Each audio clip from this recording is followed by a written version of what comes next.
En la penumbra de su cuarto, bajo la luz azulada del monitor, Julián navegaba sin descanso por Silk Road, ese oscuro mercado digital donde lo ilegal era moneda corriente y el anonimato una promesa difusa. Había aprendido a moverse entre capas y protocolos que pocos entendían, convencido de que la seguridad era absoluta, que sus compras, bien cuidadas y disfrazadas, nunca serían rastreadas. Pero esa noche, cuando su teléfono vibró con la notificación de un mensaje directo en Twitter, todo cambió. El mensaje era simple pero desgarrador en su precisión.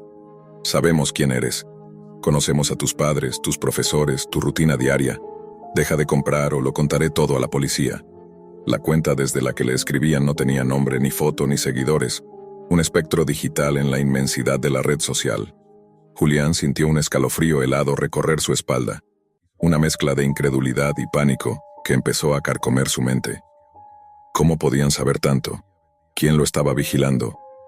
Bloqueó la cuenta al instante, esperando que con eso todo terminara. Pero el miedo ya se había instalado. Cada sonido fuera de su habitación, cada notificación inesperada, lo hacía saltar. La paranoia se convirtió en una sombra constante. Sabía que en Silk Road, donde la ilegalidad es norma, el chantaje era una moneda más de cambio. Pero no esperaba que alguien tuviera acceso a su vida fuera del teclado.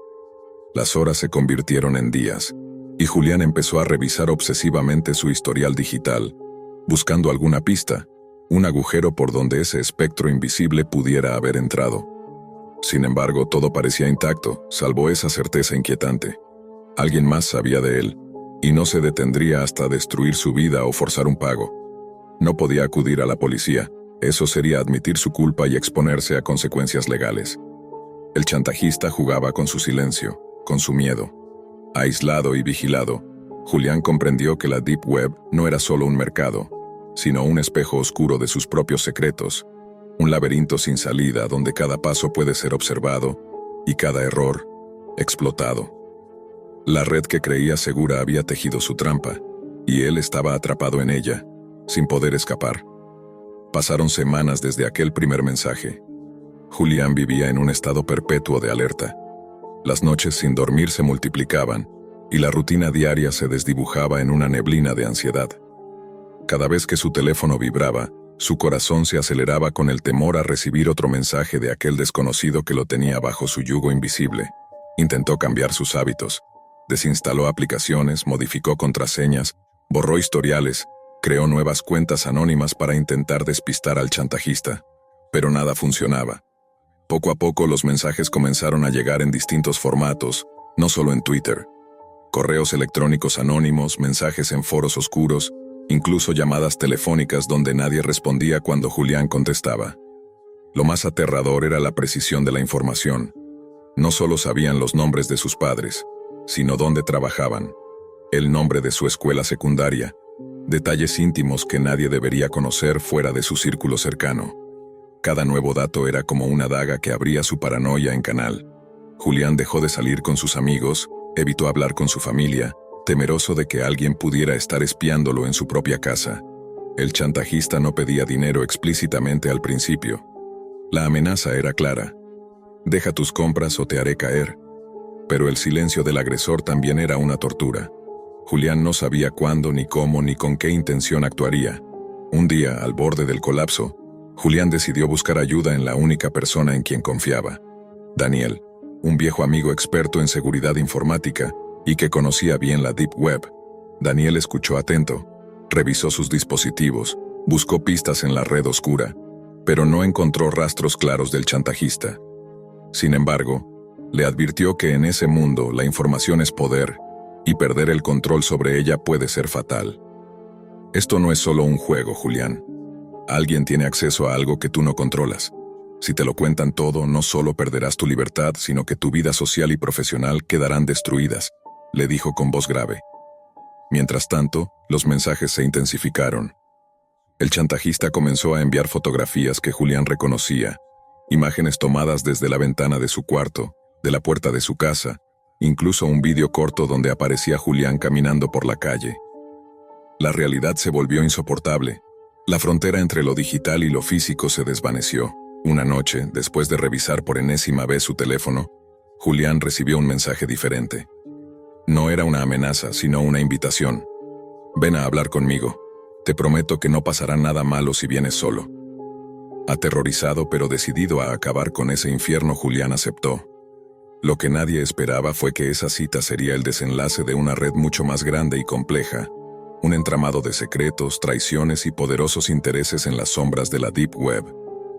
Porque el chantajista no era un simple troll ni un hacker aficionado, era alguien con acceso a información privilegiada, alguien que sabía jugar con la mente y las emociones. Julián llegó a un café en un barrio abandonado, con el corazón en la garganta. Al entrar vio a una figura encapuchada que lo esperaba en una mesa apartada. La persona levantó la mano señalando un pequeño dispositivo USB sobre la mesa. Aquí está todo lo que sabes que tengo sobre ti, y mucho más, dijo con voz modulada. Confundido y temblando, Julián tomó el USB. En ese momento el encapuchado levantó la capucha. No era un desconocido, sino alguien muy cercano, alguien que Julián nunca habría sospechado. Daniel. La traición fue un golpe brutal. Daniel confesó que todo había sido un experimento para probar los límites de la vigilancia digital, una investigación personal que se había salido de control. Había usado datos reales y falsos para manipular a Julián, observar su reacción y estudiar el miedo como arma. Pero la obsesión lo llevó a seguir y aumentar el chantaje más allá de lo planeado. Julián sintió que su mundo se desmoronaba. La confianza, la seguridad, todo había sido un juego cruel. Sin embargo, decidió enfrentarlo y usar la información del USB para defenderse. Con ayuda de contactos en la Deep Web, logró rastrear los movimientos de Daniel y exponer su red de chantajes. La historia de Julián se convirtió en una advertencia para muchos usuarios. La Deep Web no es solo un refugio para la ilegalidad, sino un espacio donde la vulnerabilidad humana puede ser explotada con ferocidad. Y en ese laberinto de sombras, la verdad puede ser la mayor amenaza. Desde que Daniel y yo nos conocimos en la universidad, habíamos compartido una obsesión silenciosa por lo oculto en Internet. La mayoría de nuestros compañeros se quedaban en lo superficial, pero nosotros profundizábamos en las capas más oscuras de la red, esa que pocos se atreven a explorar, la Deep Web. Era un mundo de secretos y sombras, y con cada día que pasaba, me sentía más atraído por la idea de descubrir aquello que nadie quería que viera la luz. Una noche, mientras revisábamos foros encriptados y páginas que parecían fantasmas, Daniel me habló de un enlace que había conseguido a través de un contacto anónimo. Se llama Cold Body, dijo con voz casi temblorosa. Es una sala privada, ultra secreta, donde transmiten cosas que nadie debería ver, pero la gente paga para entrar. Su mirada tenía esa mezcla entre miedo y emoción que no pude resistir. Nos sentamos frente a la pantalla, con la habitación en penumbra y solo la luz azulada del monitor iluminándonos. Desciframos la contraseña entre líneas de código y comandos oscuros, con manos que temblaban levemente. Finalmente, accedimos al sitio. Lo que apareció ante nosotros era una interfaz minimalista, un chat en vivo y, al lado, un video con calidad baja pero aterradora. En ese instante comprendí que estábamos entrando en un infierno digital. La transmisión mostraba una habitación fría, sin adornos, donde una figura estaba amarrada. La tensión era insoportable. Podías sentir el miedo, incluso a través de la pantalla, pero lo peor no era eso. Era el chat que bullía con nombres de usuarios que no reconocíamos, pero que interactuaban con la escena, algunos animando, otros burlándose. Lo más escalofriante fue cuando algunos usuarios comenzaron a mencionar sus nombres de usuario, dejando claro que formaban parte del macabro espectáculo. Sentí un escalofrío cuando de repente recibí un mensaje directo. No era un saludo común ni un insulto banal. Era un mensaje que contenía detalles íntimos sobre mí, mi dirección, horarios en que estaba en casa, e incluso detalles que creía solo conocidos por mis amigos más cercanos. El pánico se apoderó de mí. Daniel intentó tranquilizarme, asegurando que era solo una forma de juego para asustarnos, pero yo sabía que no era así. Ese nivel de precisión solo podía venir de alguien que me estaba observando, acechando desde ese mismo oscuro rincón de la red. Volvimos a mirar la transmisión, pero el horror se intensificaba con cada segundo. Las figuras en la pantalla no solo actuaban como asesinos, sino que parecían disfrutarlo, lanzando amenazas y promesas de que nadie podría escapar de ese juego. El chat estaba lleno de comentarios violentos y voces que parecían reírse del terror ajeno. Sentí que mi vida se convertía en una cárcel invisible. Cada sonido en la casa, cada sombra en la pared, me hacía imaginar que estaban allí, vigilando, esperando el momento para intervenir. Intenté desconectarme, cerrar el navegador, borrar el historial, pero sabía que ya no importaba. El virus invisible del miedo había infectado mi mente. Las noches se volvieron largas y sin descanso. Cada vez que mi teléfono vibraba con un mensaje anónimo, mi corazón se aceleraba. El mundo real y aquel virtual se mezclaban de una manera peligrosa. Yo sabía que esa transmisión no solo era una ventana al horror, sino un espejo oscuro que reflejaba lo vulnerable que podía ser cualquier persona que se atreviera a mirar más allá de la superficie de la Deep Web.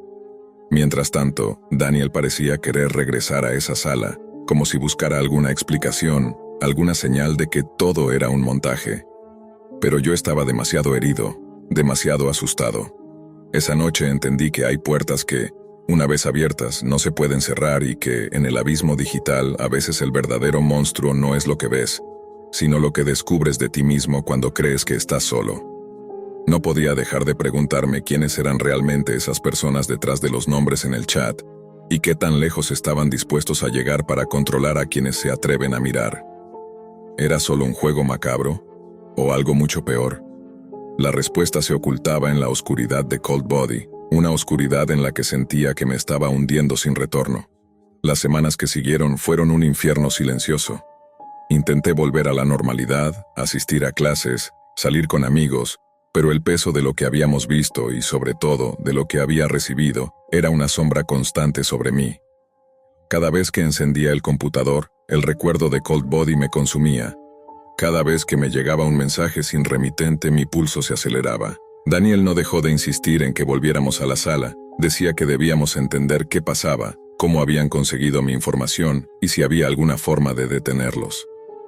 Pero yo ya no tenía la valentía. Mi curiosidad se había convertido en terror. Aún así, una noche, cedí. Abrimos el enlace con cuidado como si entráramos a un templo prohibido y el chat volvió a aparecer, más activo que nunca. Sin embargo, esta vez el ambiente era distinto. Ya no éramos meros espectadores, éramos parte del juego. Un usuario nuevo apareció en la sala con un nombre que me heló la sangre: Cold Watcher. Sus mensajes eran directos, sin emociones, pero cargados de amenazas veladas. Nos recordaba que la transmisión estaba siendo observada no solo por quienes estábamos en la sala, sino por cientos de usuarios ocultos, y que las consecuencias de permanecer ahí eran impredecibles. Cada palabra que escribía parecía sacada de un guión de pesadilla, pero yo sabía que era real. Sentí que mi mundo estaba colapsando. Poco a poco, los mensajes que antes eran anónimos y amenazantes comenzaron a convertirse en algo mucho más personal. Sabemos dónde estás, tu casa está cerca, no escaparás. Los nombres de usuario no solo interactuaban con la escena, sino que parecían jugar con nosotros, obligándonos a quedarnos para ver hasta dónde llegaría esa pesadilla. Intenté desconectarme, cerrar la página, apagar el computador, pero siempre había una nueva ventana que se abría sin que yo la pidiera, con imágenes nuevas, peores, y mensajes aún más íntimos y aterradores. La transmisión mostraba una sucesión de actos horribles, personas siendo mutiladas y asesinadas, con una crueldad que sobrepasaba la lógica. Los agresores parecían ser parte del chat, confirmando que la violencia era real y no un montaje. El horror se entrelazaba con la realidad, y yo sentía que estaba siendo absorbido por esa oscuridad sin fondo. Los días se convirtieron en semanas, y mi paranoia se agravó. Dejé de salir, de hablar con mi familia, y hasta de usar el teléfono. Cada ruido en mi casa me hacía saltar. El temor de ser observado no era solo psicológico, sino tangible. Cada vez que recibía un mensaje, sentía que me estaban llamando, que estaban ahí, esperando un error para atraparme. Una madrugada, mientras intentaba dormir, escuché un leve sonido detrás de la puerta de mi habitación. Mi respiración se aceleró y el pulso me martillaba en las sienes. No había nadie, solo el eco de mi miedo. Intenté racionalizarlo, pero el efecto de Cold Body era demasiado poderoso. Sentí que me estaba consumiendo. Finalmente, una noche, Daniel me convenció de hacer una última conexión. Quizás era mi manera de buscar respuestas o enfrentar el terror que me tenía preso. Ingresamos una vez más a la sala, y la transmisión estaba activa, pero esta vez el entorno era distinto. No era solo un cuarto frío, era un laberinto oscuro, con cámaras que mostraban distintos ángulos y múltiples víctimas. La violencia era aún más gráfica, más cruel.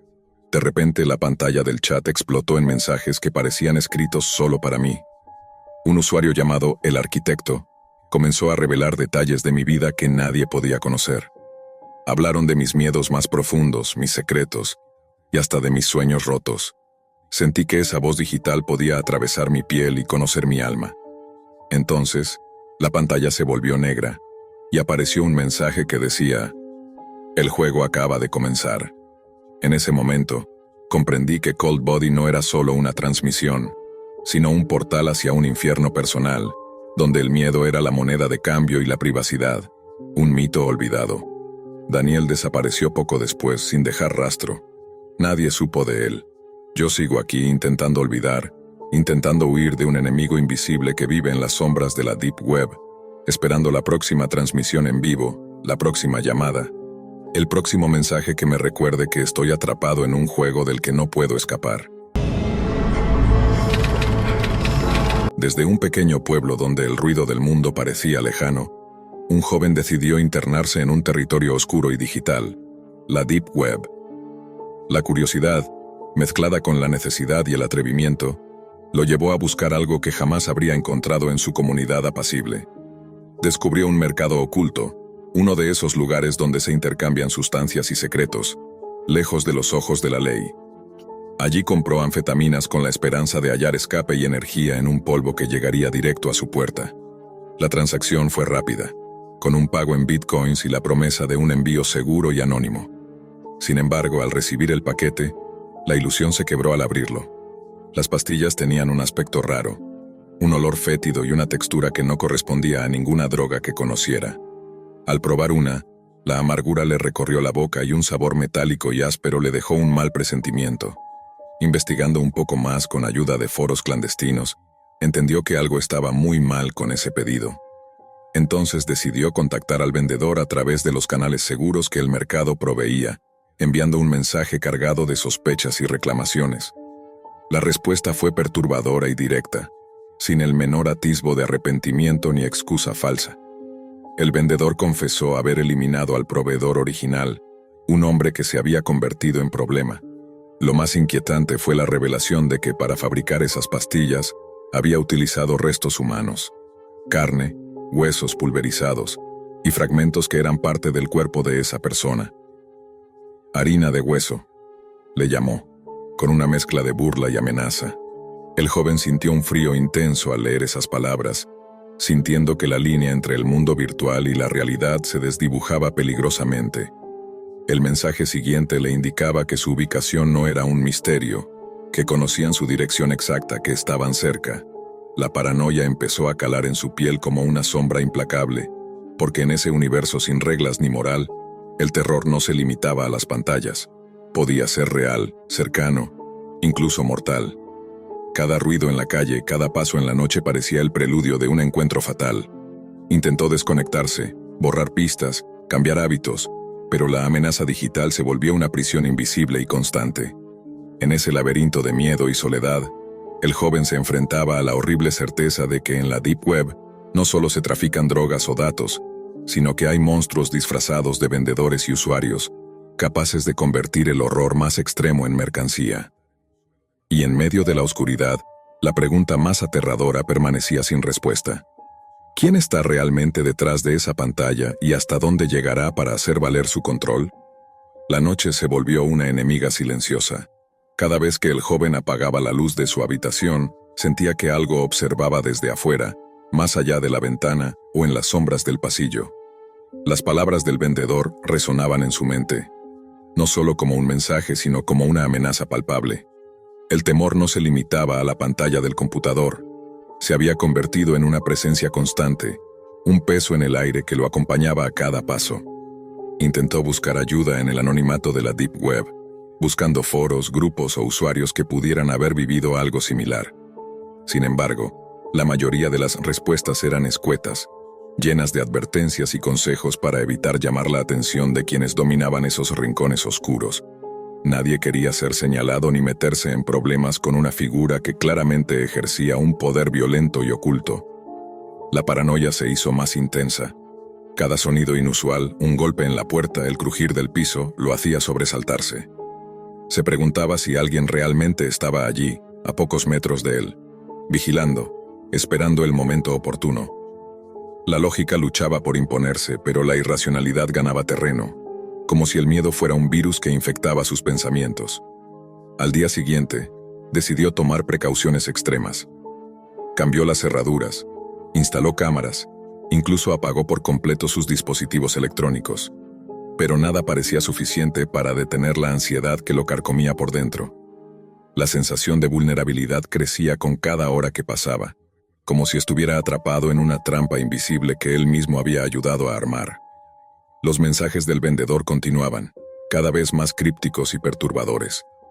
No solo confirmaba saber dónde vivía, sino que insinuaba movimientos cercanos, detalles sobre sus rutinas que solo alguien observándolo podría conocer. La distancia entre el mundo virtual y la realidad se desvanecía, borrando la frontera que normalmente ofrece la seguridad del anonimato digital. Algunos días el joven llegó a cuestionar su cordura. ¿Era todo parte de un juego macabro o realmente alguien se encontraba acechándolo? Se sentía atrapado, sin a quién recurrir, con la certeza de que la Deep Web no solo le había vendido drogas adulteradas, sino que había abierto una puerta al horror más inesperado. Mientras tanto, la comunidad en línea seguía siendo un reflejo oscuro y caótico. Otros usuarios compartían historias parecidas, pero nadie tenía una solución clara.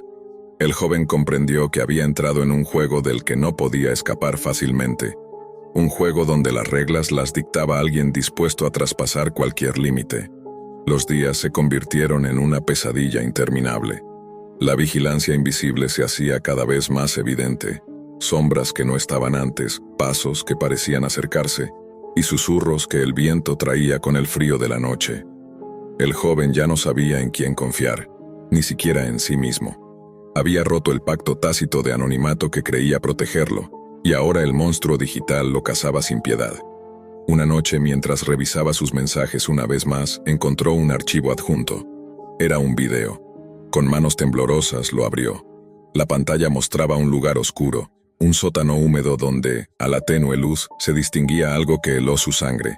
Un cuerpo desmembrado, con la carne parcialmente comida, mientras una voz pausada y burlona explicaba en detalle cómo se fabricaban esas pastillas macabras, usando harina de hueso, literalmente hecha de restos humanos.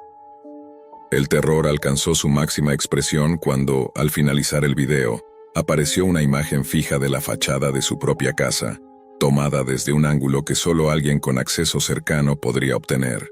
El mensaje era claro y aterrador.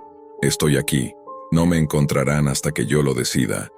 El joven comprendió entonces que había cruzado un umbral sin retorno, que la Deep Web no era solo un lugar de mercados y secretos, sino un reino donde la oscuridad real se escondía tras las pantallas. Su vida cambió para siempre, atrapada en una red de miedo y control, sin saber cuándo ni cómo acabaría aquella pesadilla. Nunca pensé que el ocio, el dinero y la curiosidad serían una combinación tan letal. Me había acostumbrado a tenerlo todo: acceso, poder, privacidad. Desde el aislamiento de mi apartamento en la cima de un rascacielos, donde ni el sonido de la calle me alcanzaba, podía navegar por cualquier rincón de Internet, incluso los que decían que no existían. La Deep Web era mi parque de diversiones secreto. Ya no me sorprendían los foros de armas, ni los mercados de pasaportes falsos, ni siquiera los chats donde los rostros eran reemplazados por iconos de calaveras y nombres cifrados. Pero aquella maldita noche decidí ir más allá. Todo empezó con un mensaje privado en uno de los canales cifrados que frecuentaba. El remitente era anónimo, no tenía reputación en el foro, ningún historial. Solo un mensaje directo que decía: para los que creen que ya lo han visto todo, $500, una hora, una transmisión real. La anaconda no es un mito. Abajo, un código QR y una dirección de Bitcoin. Ni siquiera estaba acompañado de una imagen. Solo esas palabras y una firma que se autodestruía después de 10 segundos. No sé por qué lo hice. Fue automático. Escaneé el código y envié los $500 como si estuviera comprando una entrada para un espectáculo privado. 30 minutos después, la pantalla de mi portátil, siempre encriptado con múltiples capas de protección, cambió. La transmisión comenzó sin advertencia ni sonido inicial. Solo una cámara fija, con calidad borrosa, que mostraba una habitación mal iluminada por luces rojizas y una especie de lámpara colgante que oscilaba levemente. En el centro de la sala, una figura humana colgaba boca abajo, con los tobillos atados por gruesas correas de cuero conectadas al techo. Era una mujer, joven, desnuda. Su cabello oscuro caía como una cortina hasta el suelo y su cuerpo se agitaba suavemente, inconsciente o profundamente sedado. Mi primer impulso fue cerrar la ventana, apagar el equipo, pero no lo hice. Me quedé mirando, incapaz de parpadear, sintiendo cómo el horror comenzaba a empujarme al borde del vómito. La cámara tembló. No, no era la cámara. Era el suelo. Algo se movía, arrastrándose. Desde una esquina apenas iluminada surgió una silueta. No era humana. Su desplazamiento era lento, denso, húmedo. La piel oscura y brillante del reptil reflejaba la luz rojiza como una serpiente salida del infierno. Era enorme. No puedo describirlo de otro modo. Medía, fácilmente, más de 7 metros. Era una anaconda. Una real. No un CGI barato, no una animación de foro. Sus movimientos eran orgánicos, auténticos. Se deslizaba con un propósito, con hambre. La mujer, aún inconsciente, giró lentamente mientras la anaconda se acercaba. No había sonido. Solo la imagen temblorosa y el zumbido bajo que salía de mis propios altavoces, quizás un residuo del ruido blanco de la transmisión. El animal se colocó justo debajo de ella, y durante unos segundos, ambos quedaron inmóviles, como si el tiempo se hubiese detenido. Luego comenzó. La serpiente se elevó, apoyando parte de su masa en una especie de estructura de madera que antes no había notado. Se acomodó, abrió lentamente su mandíbula, más allá de lo que creí físicamente posible, y la colocó contra la cabeza de la mujer. Fue entonces cuando ella despertó. No gritó. Fue peor. Soltó un gemido húmedo, una mezcla de pánico y confusión, y empezó a sacudirse. Pero estaba firmemente atada. La anaconda la envolvió con parte de su cuerpo, sujetándola como si fuera un trozo de carne destinado al sacrificio. Yo no podía apartar la vista. Tenía la mano en el mouse, temblando. El sudor me corría por la frente y mi corazón retumbaba como un tambor de guerra. Era como presenciar una ejecución en cámara lenta. Cada minuto era más angustiante que el anterior. Su rostro, al principio inexpresivo, comenzó a distorsionarse con el dolor, con la comprensión. Y yo fui cómplice. Pensé en desconectarme. Pero ¿de qué hubiera servido? Ya había pagado. Ya lo había permitido. Formaba parte del círculo de observadores silenciosos que, como buitres, se alimentaban de la miseria de otros por pura curiosidad. Me sentí asqueado, no solo por la escena, sino por mí mismo. La transmisión continuó. Minuto tras minuto. No voy a describir los detalles de lo que vi. No quiero. Lo que ocurrió después es algo que ni siquiera la peor pesadilla podría recrear. Todo lo que puedo decir es que cuando finalmente se hizo el silencio, cuando todo se detuvo, la pantalla mostró un mensaje en letras blancas. Gracias por mirar. Ya formas parte del nido. Cerré el portátil. Lo apagué. Lo destruí al día siguiente. Martillo, fuego, ácido, todo. Bloqueé las direcciones. Eliminé mis cuentas. Vendí los discos duros. Pero el recuerdo no se puede borrar, vuelve cada noche. En el reflejo del espejo, en los sueños donde escucho el arrastrar húmedo de esa criatura, en la culpa. No sé quién estaba detrás. No sé si era real o no. Tal vez fue una puesta en escena elaborada. Pero si lo fue, era demasiado perfecta. Y si no, entonces soy parte de algo más oscuro de lo que jamás imaginé. Algo que no se borra con un formateo ni con arrepentimientos tardíos. No volví a entrar a la Deep Web, no volví a hablar del tema, hasta ahora. Durante semanas me convencí de que había sido una alucinación inducida por el insomnio, una pesadilla fabricada por mi propia mente, saturada de estímulos digitales y contenido retorcido. Me repetía una y otra vez que no era posible montar algo así, el coste de una anaconda real, las instalaciones, el mantenimiento, todo apuntaba a una farsa. Pero cada vez que intentaba desmentirlo, recordaba la mirada de aquella mujer. No era actuación, era pánico puro, humano, sin filtros, y ese gemido, ese que no tiene forma ni idioma, aquel que se escapa cuando uno comprende que no hay salida. Empecé a tener síntomas físicos, náuseas al despertar, insomnio, una fobia repentina a la oscuridad. Me alejé de todo. Dejé de ir a reuniones, de contestar llamadas. Incluso mi propio reflejo comenzó a parecerme extraño. Me había convertido en un espectador de mí mismo, igual que fui espectador de esa transmisión. Y lo peor es que parte de mí sentía que aún quedaba algo más, como si aquella transmisión no hubiese terminado del todo. Una madrugada recibí una notificación que no debería haber llegado. Había formateado todo, cambiado de equipo, de red, incluso de ciudad. Pero ahí estaba, un mensaje emergente, en una ventana sin remitente, sin título. Solo un texto que decía, el nido crece. Tú lo alimentaste. Lo cerré de inmediato, pero no desapareció. Cada vez que encendía el dispositivo, cada vez que abría una aplicación reaparecía. A veces, en medio de un correo importante. Otras, mientras intentaba ver una película. Siempre con el mismo mensaje, como un parásito adherido a mi sistema operativo, imposible de erradicar. Contacté a expertos en ciberseguridad. Todos me dijeron lo mismo. No había rastro del mensaje, ni archivo alguno vinculado, ni malware detectado. Era como si no existiera, como si el virus estuviera instalado en mí. Comencé a investigar de nuevo, con miedo, con vergüenza, con ese deseo contradictorio que mezcla culpa y necesidad. Quería saber si alguien más había visto la transmisión, si era parte de una serie, de un culto, de algo más grande. Recorrí foros olvidados, hilos enterrados en capas oscuras del Internet, y comencé a notar un patrón. No se hablaba de la anaconda, pero sí de algo que llamaban la cadena de vida. Al parecer, era un canal cerrado, accesible solo por invitación y mediante pagos iniciales que superaban los $500. Se rumoreaba que las transmisiones no eran siempre letales. Algunas eran de tortura, otras simplemente bizarras. Pero todas tenían un tema en común, un espectador que pagaba para mirar, solo uno por sesión, y todos los que alguna vez vieron algo, recibían después la marca, un mensaje, una frase, una advertencia. Ya formas parte del nido. El término nido apareció en múltiples relatos, siempre con variaciones. Algunos decían que era una organización, otros que era un ser, un ente que necesitaba ser alimentado no con cuerpos, sino con ojos, con atención, con energía mental. Otros más delirantes hablaban de la conexión simbiótica entre el espectador y el acto, como si cada transmisión sirviera para vincular al observador con algo que vivía al otro lado de la pantalla, algo que despertaba con cada visualización. Seguí indagando. Me conecté desde redes públicas, con máquinas prestadas, con proxies en cadena. Evitaba estar demasiado tiempo, pero aún así me arriesgaba.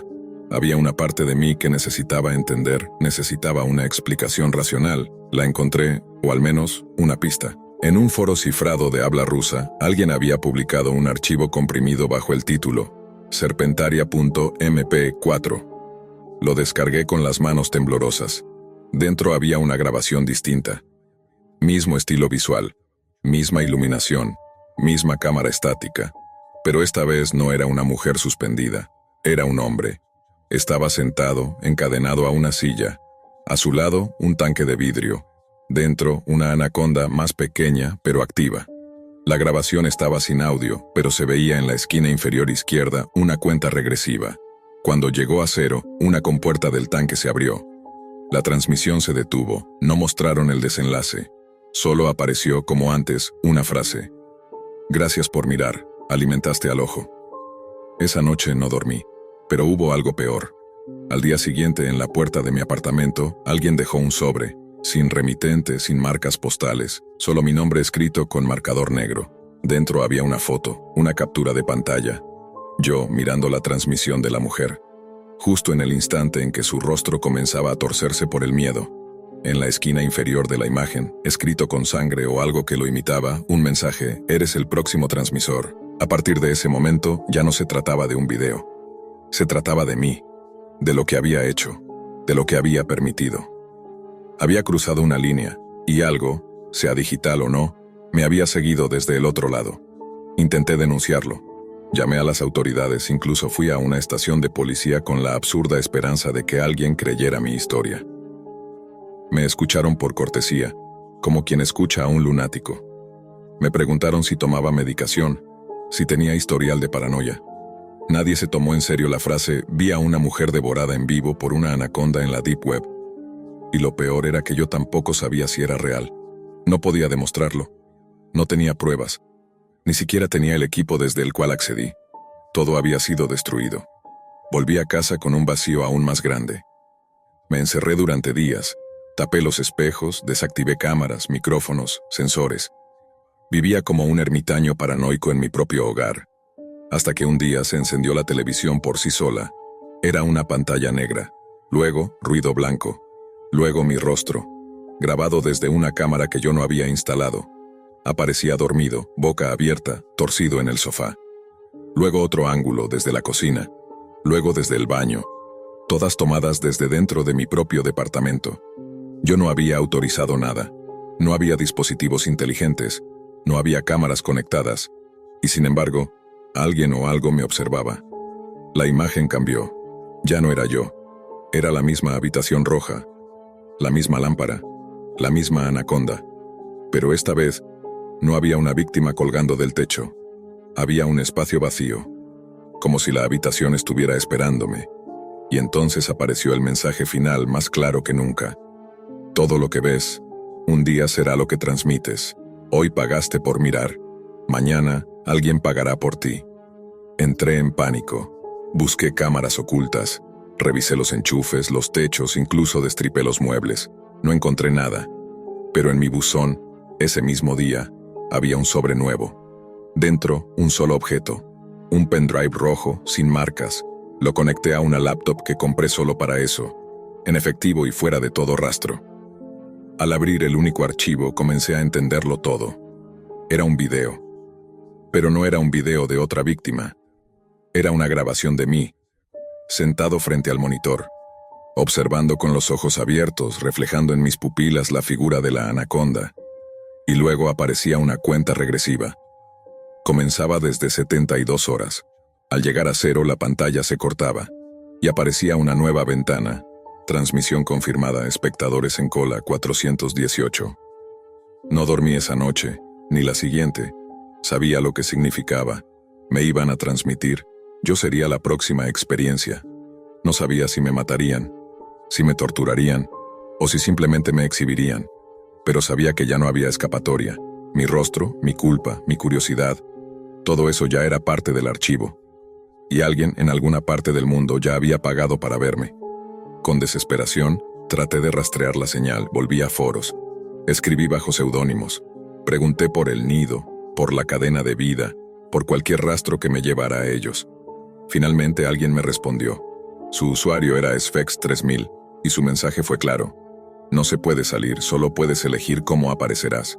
Dormido o despierto, drogado o consciente, cuerda o colgado. La cuenta regresiva en mi mente no se detenía, ni siquiera en mis sueños. Cada segundo era un paso más hacia esa habitación roja. Comencé a alucinar, escuchaba el siseo, incluso cuando no había sonido. Veía la forma de la anaconda reflejada en las sombras de mi sala. Me sentía observado todo el tiempo, incluso en la ducha, incluso con las luces apagadas. Y entonces entendí la verdadera esencia de la transmisión. No se trataba de lo que veías, se trataba de lo que consentías. La Deep Web no solo es un espejo de lo prohibido, sino también un mecanismo de intercambio. Quien observa queda marcado. Quien paga se convierte en deuda. Y toda deuda tarde o temprano se cobra. Esa noche dormí con ropa cómoda, limpia, como si fuera a ser visitado. Preparé la casa, limpié todo. Abrí la ventana, dejé la puerta sin seguro. Me senté en el sofá, miré al techo y apagué las luces. Esperé. La pantalla del televisor se encendió sola. En la habitación roja el espacio ya no estaba vacío. Era yo, suspendido boca abajo, con la anaconda aproximándose. Y entonces lo comprendí. La transmisión nunca fue solo una historia aislada. Era una cadena, un ciclo. Alguien me había mirado. Ahora alguien más estaba mirando. Y en ese exacto momento, en algún rincón oscuro del mundo, Una persona acababa de pagar $500 por mí. Nunca me gustaron los trabajos en casas ajenas. Siempre sentía que invadía algo más que un espacio físico. Pero aquel miércoles de octubre no podía darme el lujo de rechazar dinero. Me llamaron desde un pequeño local de reparación de bicicletas ubicado en una calle olvidada al sur de la ciudad. El dueño, un tipo mayor de nombre Marcelo, decía que su punto de venta estaba sin conexión y su sistema no registraba los pagos. Sonaba a algo sencillo: reconfigurar el router, revisar el cableado, cobrar en efectivo y volver a casa. Llegué con mi maletín de herramientas, un café barato en la mano y pocas expectativas. El negocio estaba medio vacío. Marcos, el dueño, apenas levantó la vista. Señaló con un gesto hacia la trastienda y dijo: «Ahí está el módem. No sé qué le pasa, se desconecta a cada rato». Pasé al fondo y lo primero que noté fue la humedad. La pared tenía manchas negras que trepaban como raíces podridas. El módem, un modelo obsoleto de hace años, parpadeaba erráticamente. Me senté, saqué mi laptop y conecté el cable Ethernet. Nada, sin acceso. Intenté usar la red Wi-Fi. Había varias disponibles: Bicicletas Marcelo, Casa Rosa 5E, Telnet 345, y una sin nombre, solo una secuencia de caracteres: XICE 93D1, abierta, sin clave. Fue un error, lo sé ahora, pero en ese momento, cansado, sin ganas de lidiar con contraseñas perdidas y reinicios, me conecté a esa. En cuanto lo hice, la pantalla de mi laptop titiló. Pensé que era un fallo del controlador de red, así que reinicié el adaptador, pero entonces apareció una ventana emergente. Era una interfaz de chat en negro y rojo, con una tipografía pixelada. Sin remitente. Solo un mensaje: «Bienvenido, Andrés». Me congelé. Yo no había escrito mi nombre en ningún lado. Ni la laptop, ni el navegador, ni el sistema de red debería saber cómo me llamaba. Y sin embargo, ahí estaba. Mi nombre, escrito con una familiaridad escalofriante. Escribí: «¿Quién eres?». La respuesta llegó instantáneamente: «Sabemos quién eres. Sabemos dónde estás. Sabemos lo que hiciste en 2009». Mi corazón latió más rápido. 2009. Ese año. No podía ser una coincidencia. Era algo que nadie sabía, algo que ni siquiera figuraba en redes, algo privado, algo que juré llevarme a la tumba. Minimicé la ventana, la cerré, nada sirvió. Se abría de nuevo una y otra vez. La computadora ya no respondía a comandos. El cursor se movía solo, recorriendo mis carpetas, abriendo archivos, fotos, documentos. Apareció una nueva ventana, esta vez reproduciendo un video. Primero, estática. Luego, una figura humana en una habitación apenas iluminada. Estaba desnudo, atado de pies y manos. A su lado, un hombre enmascarado sostenía un cuchillo curvo. Sin decir palabra, comenzó a cortarle el pecho, lentamente. El sonido era real. No había música, no había efectos. Solo carne desgarrándose, respiraciones agitadas y un grito ahogado. Cambié de pestaña. Intenté apagar la laptop. Nada. El botón de apagado no respondía. El ventilador del sistema se volvió más ruidoso, como si la máquina estuviera forzada al límite. Volví al chat. Había otro mensaje: «¿Te gusta mirar? Esto es solo el inicio». La pantalla se dividió en cuatro transmisiones en vivo. En cada una escena diferente. Una mujer en una celda comiéndose los dedos. Un anciano colgado boca abajo, con ratas royéndole el rostro. Un adolescente escribiendo en un cuaderno mientras alguien lo obliga a tragarse clavos, y una sala vacía con una silla. Solo la silla. Esa última me inquietó más que las otras. Escribí desesperado: «¿Qué es esto? ¿Cómo sabes todo sobre mí?». Y la respuesta llegó como una puñalada en el estómago: «Esta red no es un acceso, es un contrato. Aceptaste al conectarte». En ese momento, la cámara de mi laptop se encendió. La luz verde me lo confirmó. Me estaban mirando. Cerré la tapa de golpe, pero no sirvió. La tapa se abrió sola. Juraría que no hubo viento ni movimiento. Simplemente se levantó como si tuviera voluntad propia. Entonces, el sistema emitió una voz. Sintética, robótica, distorsionada. Andrés Torres, 34 años, nacido en Mendoza. Padre, Carlos Torres. Madre, Antonia Vidal. Hermana, Valeria Torres, residente en calle La Prida 412, departamento 3C. Tiene 2 sobrinos. El menor aún duerme con peluches. Mi estómago se contrajo. Me levanté. Saqué el cable de alimentación.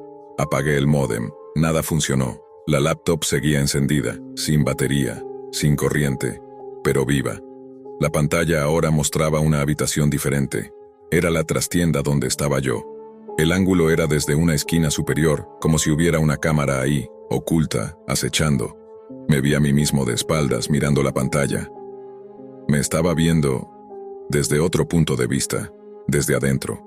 Corrí. Dejé todo. Mi maletín, la laptop, incluso el celular. Marcelo me gritó algo desde la entrada, pero no lo escuché. Solo quería salir de ahí. Sentía que me seguían, que algo se había adherido a mí como una sombra. Llegué a casa y no encendí ningún aparato. Todo quedó apagado por días. No toqué mi computadora personal, no revisé redes, no consulté correos, solo escuchaba. A veces, por las noches, mi televisor se encendía solo. Mostraba pantallas negras con texto blanco. A veces, el timbre sonaba y no había nadie. A veces, la red inalámbrica 157HG93 número DU1 aparecía entre las disponibles, incluso sin módem cerca. No sabía si estaba loco o si algo verdaderamente se había metido en mi vida. Durante días, la red 157HG93 número DU1 seguía apareciendo en mi lista de Wi-Fi incluso cuando me alejaba kilómetros de aquel local. Cambié de casa. Me mudé con un amigo, Juan, técnico como yo, que siempre se reía de mis historias de paranoia digital. Le conté lo que había pasado, esperando que me diera una explicación lógica. No lo hizo. Solo palideció cuando vio en su propio celular que la red misteriosa también estaba allí. Eso no es posible. No hay ningún punto de acceso en este rango, y menos sin cifrado, murmuró. Al intentar escanearla con herramientas profesionales, su equipo se congeló. No colapsó, se congeló. Como si el sistema completo se hubiera detenido en el tiempo. Nunca vi esto. Es como si la red existiera sin existir, como un espectro electromagnético sin fuente física. Esa noche nos sentamos en el comedor con nuestras laptops tratando de replicar el fenómeno, conectar la red a una VPN cerrada, algo que nos permitiera bloquearla o identificar su origen. Juan decidió usar una máquina virtual para intentar entrar de nuevo, con un sistema limpio y aislado del resto. Apenas se conectó, la imagen de la pantalla cambió. Ya no era un escritorio estándar, era una sala en directo. Yo la reconocí al instante. Era el cuarto donde vivía mi madre. El ángulo de cámara no era posible desde ninguna posición que recordara. Era como si estuvieran dentro de la pared. Juan se levantó, pálido, y dijo: ¿Eso es en tiempo real? Mi celular vibró. Mensaje anónimo. ¿Quieres verla morir en directo, Andrés? No respondí. Corrí hacia la puerta. Juan me detuvo. No vayas. Eso es lo que quieren. Es una cacería. Es como un virus, pero no digital. Es otra cosa. Esto no es hacking. Esto es invocación. No lo entendí hasta que vi la nueva pantalla. Una transmisión diferente con el nombre Sala Negra-003 en la parte superior. Dentro había varios chats en vivo, personas comentando con nombres raros como Watcher Ones, Eterx, Hollow Client y frases como ¿cuánto por el chico? Pido 5 ETH por el de Mendoza. Ya está marcado. Se lo lleva la red. Juan estaba en shock. Tapó la cámara de su laptop, cerró todo, desconectó el módem y fue a su auto a buscar un inhibidor de señal.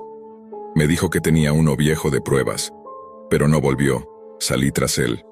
Lo encontré en el garaje, con la puerta del coche abierta, la cabeza ladeada en una postura antinatural. Su cuerpo estaba congelado como una estatua.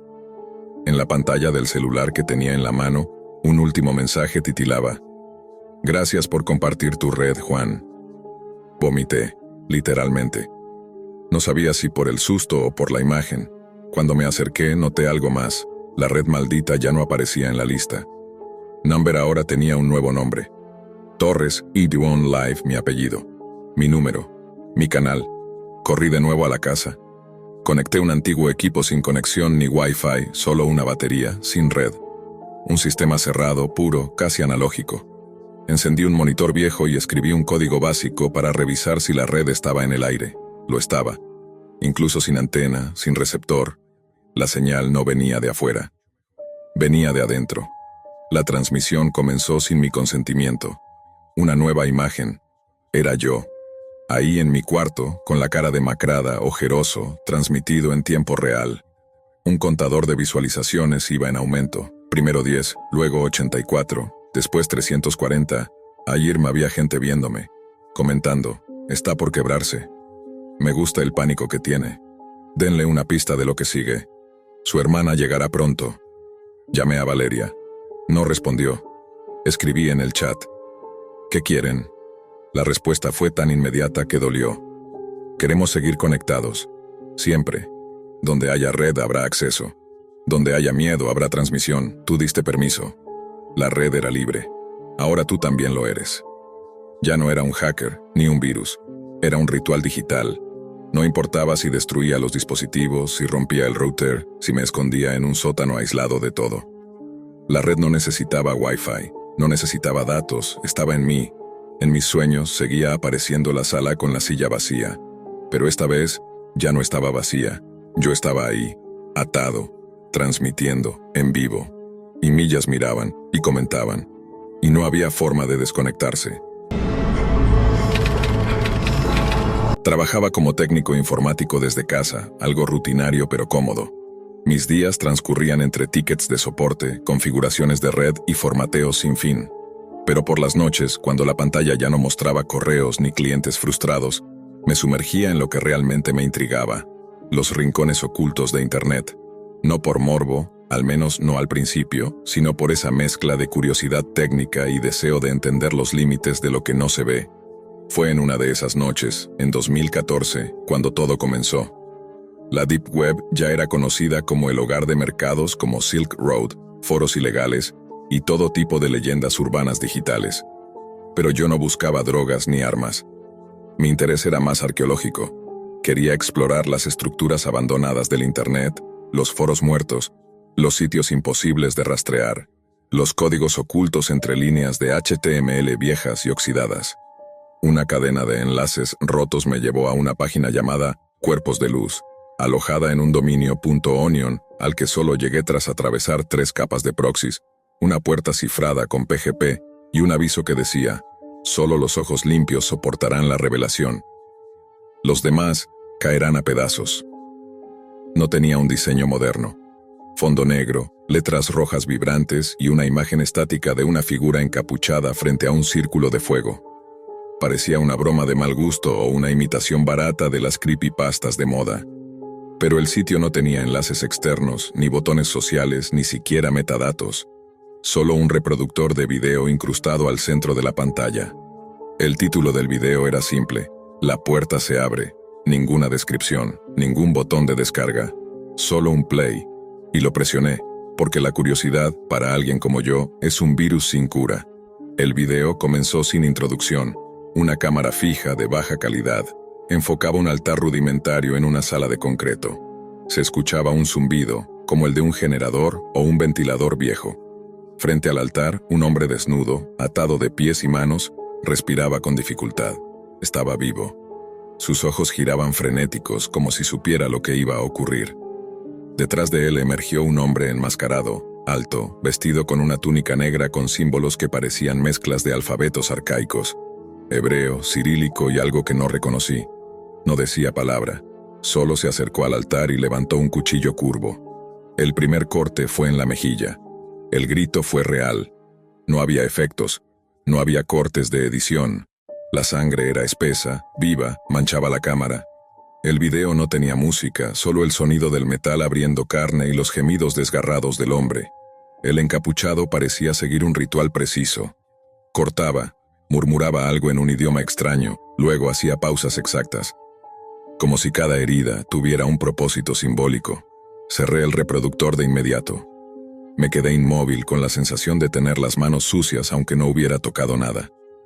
Respiraba agitado, pero cometí el error de volver. Al día siguiente, como si algo me empujara. El video aún estaba allí, pero ya no era el mismo. Ahora mostraba otra escena. Esta vez al aire libre. Era de noche. Había antorchas clavadas en el suelo formando un círculo y colgados de árboles varios cuerpos sin cabeza. Uno aún se movía ligeramente. En el centro, una figura femenina era arrastrada con una soga al cuello. El mismo encapuchado apareció, levantó la cabeza decapitada de otro cuerpo y comenzó a recitar algo mientras la levantaba al cielo. La cámara temblaba levemente, como si alguien lo estuviera grabando en vivo. Esa fue la primera vez que me di cuenta. El reproductor no tenía controles de tiempo, no podía retroceder, no podía pausarlo. No era un video, era una transmisión. A partir de ese momento, el sitio cambió. Ya no era solo un video perturbador. Empezó a mostrar textos, frases en latín o algo que lo imitaba.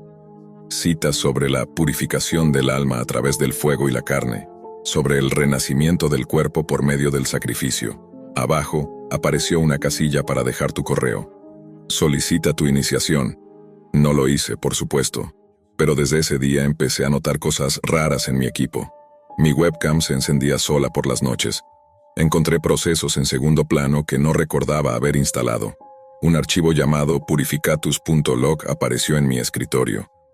Cuando lo abrí estaba vacío, pero el peso del archivo era de 666 kilobytes, exactos. Intenté borrarlo. No pude. Reinicié el equipo. El archivo estaba en el mismo lugar. Pensé que estaba perdiendo el juicio, que todo era una especie de performance o truco psicológico. Fui a buscar en foros de ciberseguridad y grupos de investigadores de la Deep Web. Nadie conocía cuerpos de luz. Ninguna mención. Ni en Reddit, ni en 4chan, ni en foros ocultos. Nada. Una noche recibí un correo sin asunto, sin remitente visible. Solo contenía una frase: ya has visto, ahora debes decidir. Desde entonces, cada vez que abría mi navegador, sin importar el sistema operativo, sin importar si usaba otra máquina, el primer sitio que cargaba automáticamente era el mismo. Una imagen fija de una puerta negra entreabierta. Y la frase debajo: la puerta se abre para quien ha visto. Durante días evité la computadora, la dejé desconectada, no respondí correos, no navegaba. Pero bastó con volver a conectarla una sola vez para que todo se reanudara. No importaba el navegador, ni siquiera el sistema. Aún reinstalando el sistema operativo desde cero, la imagen de la puerta negra volvía a aparecer, incluso en modo seguro. Lo más inquietante fue cuando dejé de usar mi computadora por completo y encendí un viejo portátil que tenía guardado desde hacía años. No tenía conexión a internet. No tenía Wi-Fi. Solo era un aparato obsoleto al que ni siquiera le funcionaban bien las teclas. Lo prendí por desesperación, como si se tratara de una máquina segura, aislada. Pero al encenderlo, antes de que el sistema siquiera cargara, la pantalla se puso en negro, y ahí estaba de nuevo. La puerta. No había lógica. Lo sabía. Eso escapaba incluso a mis conocimientos técnicos. No era un virus. No era malware. No era una transmisión normal. Era algo que había trascendido la tecnología. Algo que se había instalado en mí. Mis sueños comenzaron a contaminarse. Soñaba con túnicas negras, con cánticos en lenguas muertas. A veces despertaba con el olor a sangre seca en la nariz. Otras, con las manos entumecidas, como si hubiese estado sujetando algo por horas. Una noche me levanté de golpe y me encontré de pie frente al espejo del baño. Tenía el rostro cubierto de ceniza. No sabía cómo había llegado allí. Volví al sitio, no por voluntad, sino porque ya no podía evitarlo. La página ahora mostraba un nuevo apartado. Transmisión en vivo, selección. La cámara mostraba una habitación oscura con una persona atada a una silla. Parecía dormida o inconsciente. La cámara estaba fija, como si esperara. Entonces, apareció un mensaje sobre el video, como una encuesta emergente. ¿Debería el elegido ser purificado esta noche? Sí. No. No toqué nada. Cerré la ventana. La volví a abrir. La pregunta seguía ahí, esperando. Apagué el módem. Cerré el equipo. Me fui a dormir con una sensación de peso en el pecho, como si hubiera inhalado humo invisible. A la mañana siguiente, al revisar mi correo, encontré un nuevo mensaje, esta vez con un asunto claro. Gracias por tu silencio. Tu neutralidad ha sido aceptada. El video había cambiado. La misma habitación, pero vacía. Solo un charco de sangre. Intenté denunciar el sitio. Usé herramientas del gobierno, contacté a foros de denuncia anónimos, Incluso envié un mensaje a un viejo conocido del FBI que conocí cuando trabajaba en ciberseguridad empresarial, pero nadie me creyó. O peor aún, nadie me respondió. Las semanas pasaron y mi vida empezó a desmoronarse. Comenzaron los sonidos, gritos ahogados a través de los audífonos incluso cuando estaban desconectados, ruidos de pasos detrás de mi silla. Una vez vi una sombra en el reflejo del monitor, y no era mía. Me encerré, dejé de salir, me alimentaba mal, adelgacé tanto que apenas me reconocía, pero no podía dejar de ver. Algo me impulsaba a seguir entrando al sitio, cada vez más degradado, más sucio, con transmisiones aún más atroces. En una de ellas vi algo que me quitó el aliento, a mí mismo. Estaba sentado en una silla frente a una mesa. Alguien grababa desde atrás. Yo no hablaba, solo estaba ahí, quieto, como esperando algo. Pero lo que más me paralizó no fue reconocer mi ropa ni el fondo del cuarto. Fue el hecho de que yo nunca grabé ese video, no recordaba nada. Y sin embargo, ahí estaba, emitido en vivo. Cerré el sitio. Quemé el equipo. Literalmente lo lancé al fuego, lo grabé, lo destruí. No por seguridad, sino por desesperación. Me mudé. Cambié de nombre. Viví por meses con una paranoia insaciable como si alguien o algo me vigilara desde cada esquina de sombra. Evité todo tipo de dispositivos electrónicos. Me refugié en lugares donde no llegaba la señal. Campos, zonas muertas, moteles sin Wi-Fi. Pero entonces lo entendí. No era el sitio, no era la Deep Web, era el culto. Y el culto no necesitaba internet. La puerta negra no era un archivo, era un símbolo, una entrada. Y yo la había cruzado. Lo supe con certeza una noche, cuando desperté y descubrí que mis manos estaban cubiertas de sangre seca. No tenía heridas, pero en mi bolsillo había una nota escrita con mi propia caligrafía. La purificación ha comenzado, gracias por tu entrega. Y desde ese día, cada vez que me miro en el espejo, ya no reconozco mis ojos.